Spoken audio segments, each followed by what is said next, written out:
Okay, so here I am in Pasture Ken in the Highlands of Chiapas on November 1st, 2022.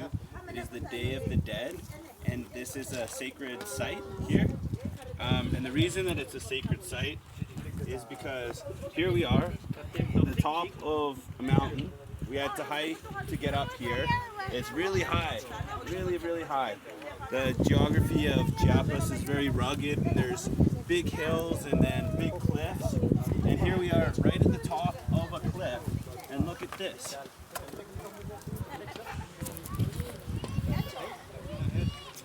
Fresh water. And so that's the reason that this is a sacred site, because how does that make sense? How does that make sense? There is water, it's good drinking water. It tastes delicious. It's believed to have healing properties.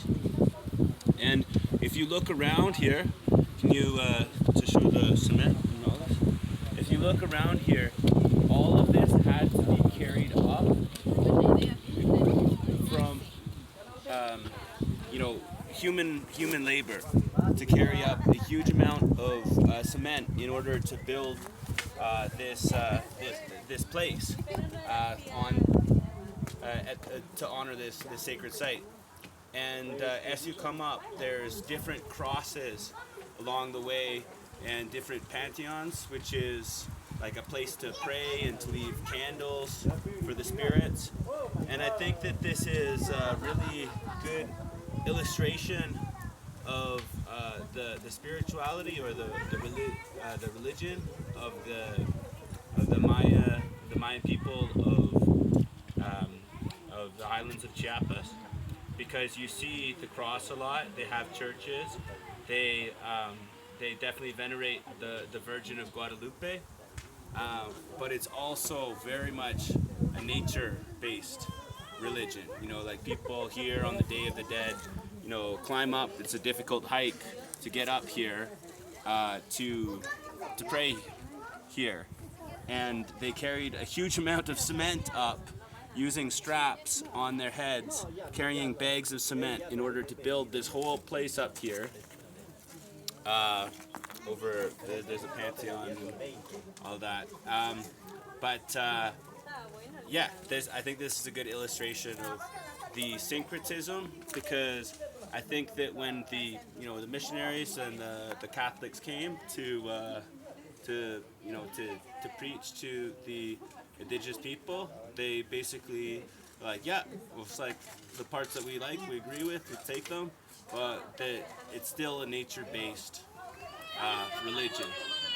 And here on this day, it's beautiful to see and to experience this moment.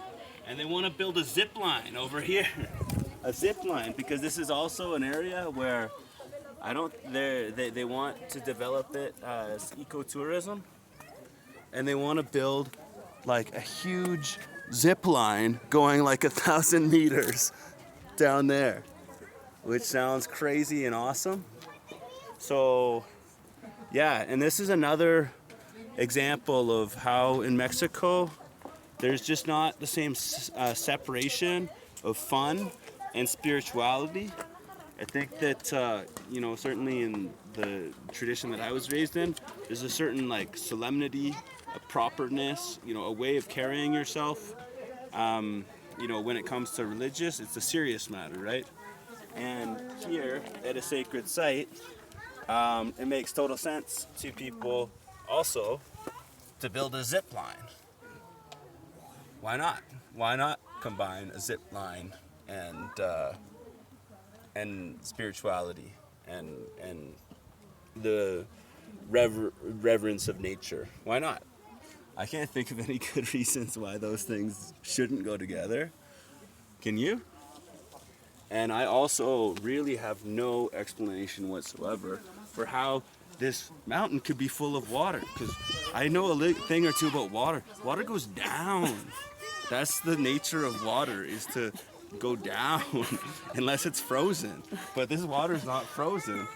It's liquid. So why is it the top of a mountain? Can someone please explain this to me? All right.